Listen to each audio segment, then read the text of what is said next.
High in the Colorado Rockies, nestled among the towering peaks and whispering pines, lies a ghost town of sorts. It is not a town of brick and mortar, but of chairlifts and ski runs, now reclaimed by nature. This is Geneva Basin, a lost ski area that once pulsed with the energy of skiers and snowboarders. Its story is one of both triumph and tragedy, a testament to the fleeting nature of human endeavors in the face of nature's enduring power. The silence of Geneva Basin is broken only by the wind whistling through the trees and the crunch of snow underfoot.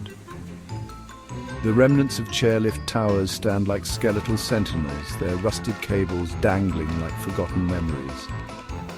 The old lodge, once a beacon of warmth and camaraderie, is gone, consumed by fire years ago, yet Geneva Basin is far from forgotten. Its slopes, once carved by skiers, are now the domain of backcountry enthusiasts seeking solitude and fresh powder. They come to pay homage to a bygone era, to experience the mountain on its own terms, and to carve their own stories into the snow. The story of Geneva Basin begins in 1963. It was a time of great optimism for the ski industry, as a new generation discovered the thrill of gliding down snow-covered slopes. The area, originally christened Indian Head, was the brainchild of the English family from Illinois. They envisioned a family-friendly resort, a place where people could escape the city and embrace the beauty of the Colorado high country. The resort boasted a respectable 1,250 feet of vertical drop, served by a collection of double chairlifts, T-bars and Poma lifts. There was a cozy lodge at the base, offering respite from the cold with its roaring fireplace and the aroma of hot chocolate. Skiers could rent equipment, warm up by the fire, and share stories of their adventures on the slopes. The early years were not without their challenges. The remote location, while part of its charm, also made it difficult to attract visitors. Harsh winters and unpredictable snowfall added to the difficulties. Despite their best efforts, the English family struggled to make the resort profitable. In 1965, after 2 short seasons, Indian Head faced foreclosure. It seemed the dream was over before it had truly begun, but fate, it seemed, had other plans. The Burke family, along with a young and ambitious politician named Roy Romer, stepped in to purchase the struggling resort. Roy Romer, who would later become Colorado's governor, brought with him a vision for Geneva Basin.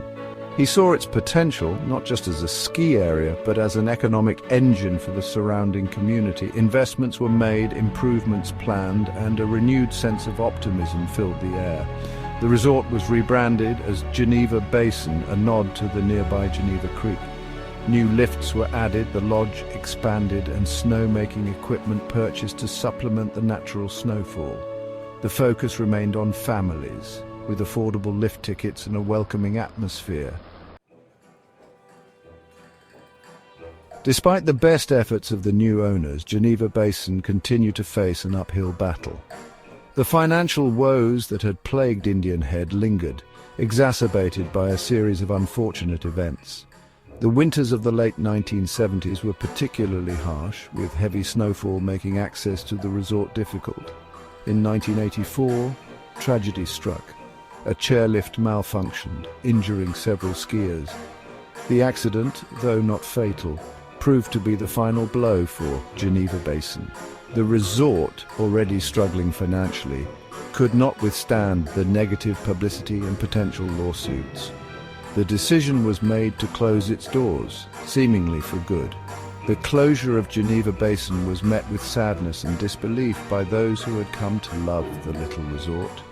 It was a stark reminder of the fickle nature of the ski industry, where even the most beautiful and challenging mountains could not guarantee success. Yet for those who had skied its slopes and created memories within its lodge, Geneva Basin would never truly be forgotten. Section 5, Whispers of the Past, Exploring the Ruins. Today, Geneva Basin stands as a silent testament to a bygone era.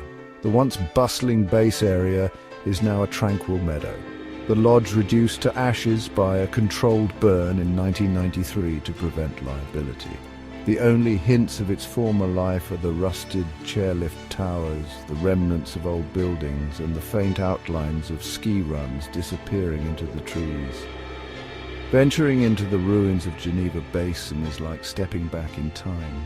The silence is almost eerie, broken only by the wind and the occasional chirp of a bird. The rusted machinery, reclaimed by nature, serves as a reminder of the passage of time and the ephemeral nature of human endeavors. Yet amidst the decay there is a certain beauty.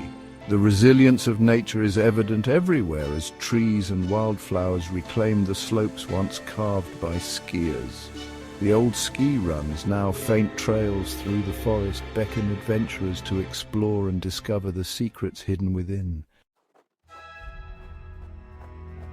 Section 6. Rebirth in the backcountry, a new generation of skiers. Though the lifts have long fallen silent, Geneva Basin has experienced a rebirth of sorts in recent years. The slopes that once echoed with the laughter of families and the chatter of skiers are now the domain of backcountry enthusiasts seeking solitude and fresh powder. The road leading to the former resort is unploughed in winter, requiring a 6-mile skin up Guanella Pass. It's not for the faint of heart, but for those willing to put in the effort. The rewards are plentiful. Untracked powder, stunning views, and the thrill of skiing or riding where few others venture await.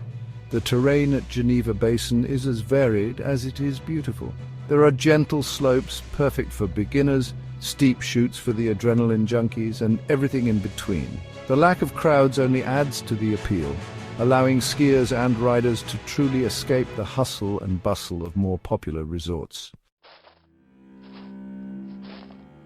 Section 7. The allure of solitude, finding peace in the wilderness. There's a certain magic to exploring a place like Geneva Basin. It's a far cry from the crowded slopes and lift lines of commercial resorts. Here it's just you, the mountain, and the whisper of the wind through the trees. It's a chance to reconnect with nature, to test your limits, and to find a sense of peace that's hard to come by in the modern world.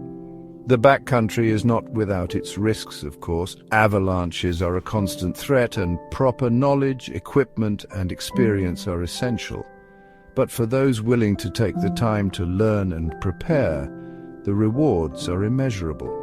There's a sense of accomplishment that comes with earning your turns, with skinning up a mountain under your own power and then skiing down through pristine powder. It's a different kind of skiing, one that requires more effort, but offers a deeper connection to the mountains and to oneself. Section 8. Memories etched in snow, personal reflections on Geneva Basin. Over the years, I've had the opportunity to speak with many people who have memories of Geneva Basin. Some skied there as children, their eyes lighting up as they recall the thrill of their first chairlift ride or the taste of hot chocolate by the fire. Others worked at the resort, sharing stories of camaraderie, hard work, and the bittersweet memories of its closure. One woman, now in her 70s, told me about meeting her husband at Geneva Basin. They were both young ski instructors, drawn together by their love of the mountains and the camaraderie of the resort. They married the following year and continued to ski at Geneva Basin until its closure. Their story, like so many others, is a reminder that Geneva Basin was more than just a ski area.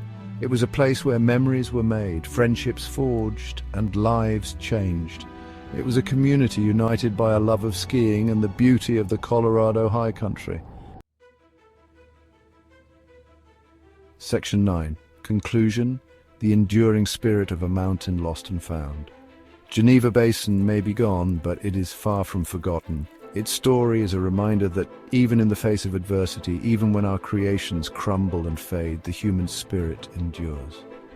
The mountains that once hosted chairlifts and skiers now welcome a new generation of adventurers, drawn to the same sense of freedom, challenge, and awe-inspiring beauty. The next time you find yourself in the Colorado high country, take a moment to remember Geneva Basin.